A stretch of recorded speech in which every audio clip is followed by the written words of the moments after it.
හරි ජ්‍යාමිතිය සම්බන්ධයෙන් පට්ටම ගණක් හදන්න තමයි යන්නේ. එතකොට මේ ගානේ දීලා තියෙන දත්ත තමයි මෙතන කෝණය අංශක 45යි උඩ කෝණය 15යි x වන්නේ කියලා කියනවා. මේ පාද දෙක දිගින් සමානයි. මේ දත්ත ටික තමයි ගානේ දීලා තියෙන්නේ. එතකොට අපිට පේනවා මෙතන සරල රේඛාවක් මත පිහිටන කෝණ දෙකක් තමයි තියෙන්නේ. එතකොට කෝණ දෙක එකතු අංශක 180ක් වෙන්න ඕනි. එතකොට මේ පැත්තේ කෝණය අංශක 35ක් වෙනවා. 135ක් වෙනවා. එතකොට 135යි 15යි 150යි කියලා කියන්නේ අපිට මෙන්න මේ කෝණය අංශක 30ක් විදියට ගන්න පුළුවන් කෝණවල IK 180ක් නිසා. එතකොට මෙතනින් එහාට මේ ගානේ යන්න අපිට පොඩි නිර්මාණයක් කරගන්න වෙනවා.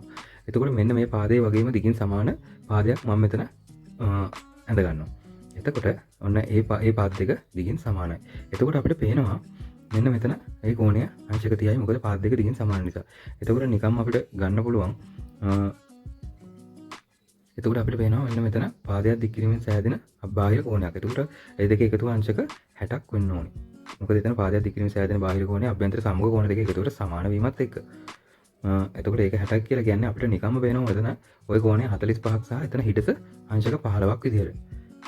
එතන 15 එතන 45න් 60න් 45ක් ගියාම 15යි. එතකොට ඔන්න අපිට තවත් දෙයක් පේනවා ගානේ. ඒ කෝණය 15යි කියන්නේ උඩ කෝණයත් 15යි. එතකොට ඒ පාද දෙක දිගින් සමානයි කියලා අපි එතන නෝට් එකක් දාගන්නවා.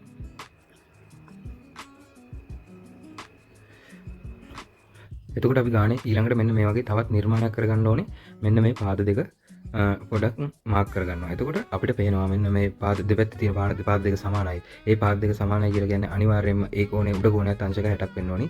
පහළ කෝණය අංශක 60ක් නිසා පාද දෙක දිගින් සමානයි. එතකොට අපිට පේනවා මෙතන මේක සම පාද ත්‍රිකෝණයක්. පාද තුනම සමාන ත්‍රිකෝණයක්. මොකද කෝණ එකින් එක අගය අංශක 60ක් වීමත් එක්ක එතකොට අපිට මේ ගානේ දැන් 180ක් විතර විසඳලා තියෙන්නේ. එතකොට ඔන්න පේනවා තවත් සරල රේඛාවක කෝණ. එතකොට මේ කාන්තක 180ක් වෙන්න ඕනේ. එතකොට අනිවාර්යයෙන්ම මේ කෝණයේ අංශක 90ක් විදිහට අපිට ගන්න පුළුවන්. දැන් මේකේ විසඳන්න දෙයක් නැහැ.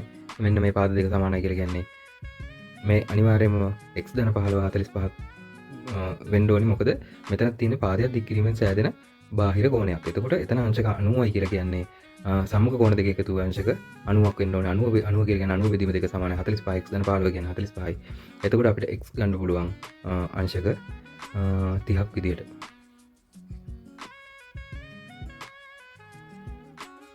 මේක ජ්‍යාමිතිය සම්බන්ධයෙන් මේ ටික තේරෙනවා කියන්නේ ආයේ සුපිරියරම ජ්‍යාමිතිය ගන්න කොට දාගන්න පුළුවන්. මේ මෙතන ප්‍රමේයන් සෑහෙන ගොඩක් සම්බන්ධ වෙනවා.